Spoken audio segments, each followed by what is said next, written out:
रात के करीब 10:32 हो रहे थे।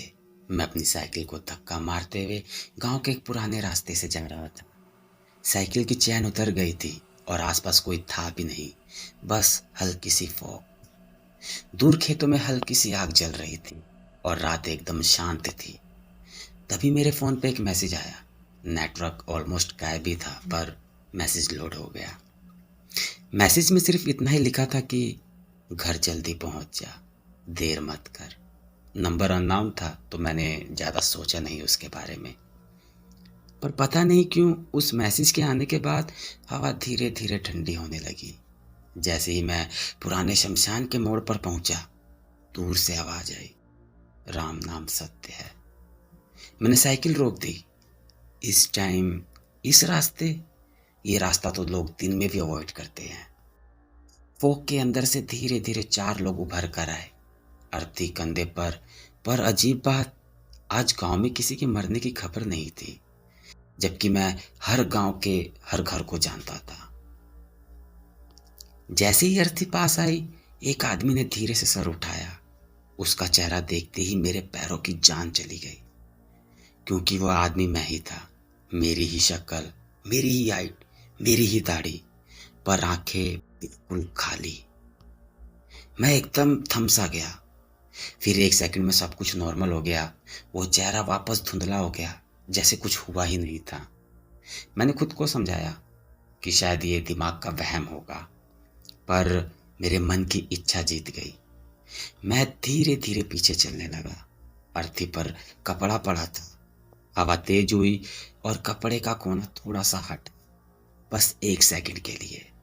और जो मैंने देखा, मेरी रीढ़ की हड्डी तक ठंडी हो गई। अर्थी पर पड़ा आदमी मेरी ही शर्ट पहने हुआ था, वही नीली शर्ट जो मैंने 2 दिन पहले पहनी थी।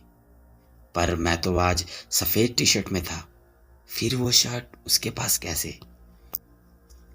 मैंने मोबाइल निकाला, टाइम चेक किया तो 10:32 ही हो रहे थे।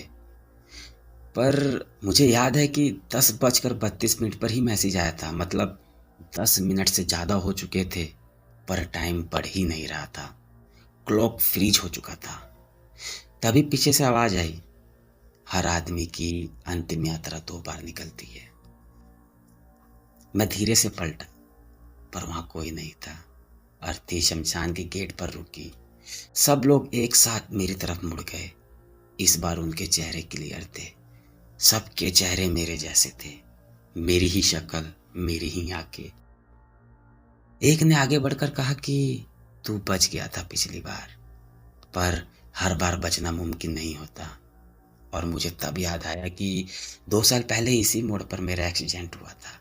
बाइक ट्रक से टकराते टकराते बच गई थी, और डॉक्टर ने यह कहा था कि 5 सेकंड लेट हो जाते तो शायद ये जिंदा नहीं बचता। शायद उसी रात मेरी अंतिम यात्रा निकल चुकी थी, बस मैं देख नहीं पाया था। और आज वो अधूरा काम ये लोग पूरा करने आए हैं।